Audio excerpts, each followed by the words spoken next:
Ketika mendaki gunung, tak jarang kita akan bertemu dengan babi hutan. Meski ukurannya lebih kecil daripada kambing, kita akan segera lari untuk menghindari perilaku mereka yang suka menyeruduk kemana saja. Namun, ini akan beda cerita jika kita bertemu dengan Diodon alias Hellpig atau babi neraka. Menghindarinya dengan lari saja tidak akan cukup.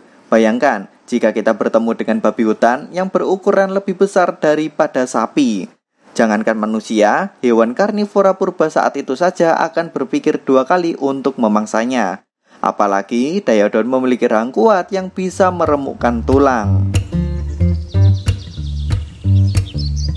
Hai, selamat datang di Teman Sains. Jika masih hidup, agaknya hewan ini akan menjadi salah satu hewan yang mengerikan. Ialah Diodon atau disebut sebagai babi neraka. Ditemukan di wilayah Amerika Utara dan diperkirakan hidup pada sekitar 23 hingga 20 juta tahun yang lalu selama masa Oligosen terakhir dan Miosen awal. Sesuai namanya, mereka memang berkerabat dengan babi hutan modern dalam ordo Artiodactyla atau mamalia berkuku genap. Di dalam ordo ini ada penggolongan lagi, yaitu famili Entelodon. Nah, di sini merupakan berkumpulnya semua jenis babi neraka dan yang terbesar adalah Diodon. Namun, ada yang menarik jika diperhatikan garis evolusi mereka. Meski secara fisik banyak kemiripan dengan babi, namun Diodon sebenarnya lebih dekat berkerabat dengan kuda Nil atau paus. Julukan babi neraka sendiri menyesuaikan dengan tampang mereka yang sangat sangar. Sejak ditemukan pertama kali, Diodon digambarkan sebagai hewan yang cukup mengerikan. Memiliki banyak tonjolan tulang di wajah dengan satu set rahang besar dan gigi-gigi taring panjang yang mencuat. Jika kita bandingkan dengan babi modern, ukuran mereka jauh berbeda. Bayangkan saja jika babi hutan bisa tumbuh sebesar sapi dengan bobot mencapai 900 kg. Yang paling menarik perhatian para peneliti adalah tengkorak mereka. Diodon memiliki panjang tengkorak hingga 90 cm. Ini bahkan memakan sekitar sepertiga panjang total tubuh mereka. Tengkorak yang besar ini ditopang oleh otot punuk di tengkuk mereka. Punuk ini juga membuat mereka memiliki postur mirip seperti badak putih atau bison. Kemudian, dari hasil analisa pada enamel fosil Diodon, ditemukan bahwa mereka sebenarnya adalah hewan omnivora. Ini juga terlihat dari susunan gigi yang bervariasi, mulai dari gigi seri, taring, serta geraham yang terlihat jelas sebagai pengunyah.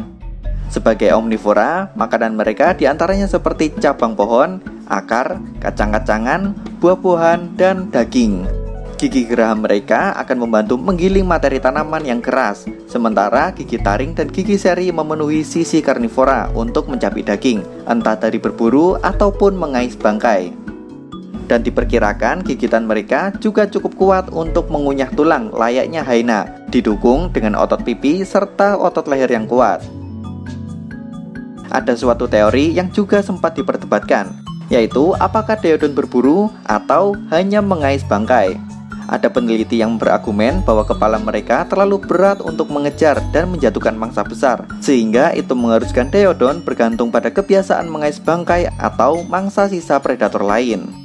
Di sisi lain, ada pendapat sanggahan teori tadi. Dengan struktur tubuh yang mirip seperti badak atau bison, akan memungkinkan Diodon mengejar mangsa meskipun dengan kecepatan dan kelincahan yang terbatas.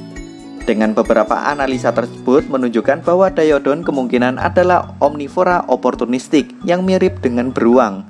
Makan apapun yang mereka butuhkan tergantung pada keadaan, memakan tanaman jika melimpah, dan memakan daging bila ada kesempatan.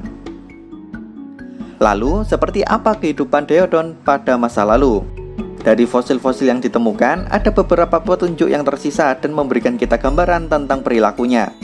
Pertama, moncong Diodon jantan banyak terlihat bekas tusukan, yang berarti mereka mungkin saja adalah spesies yang agresif dan kompetitif. Serta kemungkinan besar akan bertarung satu sama lain untuk mendapatkan dominasi, dan menggunakan rahang mereka yang kuat untuk menyerang, entah saat melawan predator atau pejantan lain saat musim kawin.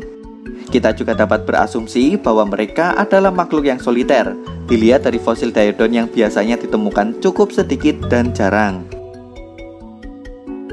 Diodon bersama seluruh keluarga Entelodon kemungkinan besar punah selama masa Miosen tengah. Ini dilihat dari lingkungan tempat fosil Diodon ditemukan, dan diperkirakan mengalami perubahan besar-besaran karena terjadi bencana musim kemarau parah.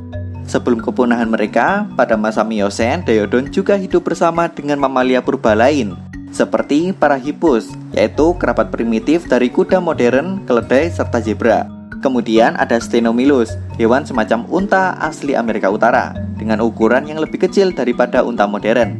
Kemudian ada Diceratherium, badak kecil dengan 2 jula di atas moncong mereka. Serta ada Moropus, hewan aneh yang berkerabat dengan kuda tetapi memiliki cakar besar seperti beruang. Hewan-hewan tadi punah sekitar masa Miosen awal, sekitar 20.000 tahun yang lalu, dan manusia diperkirakan ada di Amerika Utara sekitar 18.000 tahun yang lalu. Bayangkan saja jika hewan-hewan purba tadi tidak punah sejak awal, mungkin saja perkembangan manusia di masa itu tidak akan sepesat sekarang, atau mungkin akan sangat maju karena bisa memakan hewan buruan yang berukuran besar-besar. Bagaimana pendapat kalian? Hey, kalian ingin membahas apa di video selanjutnya? Tulis di kolom komentar ya, dan pastikan subscribe channel Teman Sains untuk update tiap minggunya. Sampai jumpa dan terima kasih.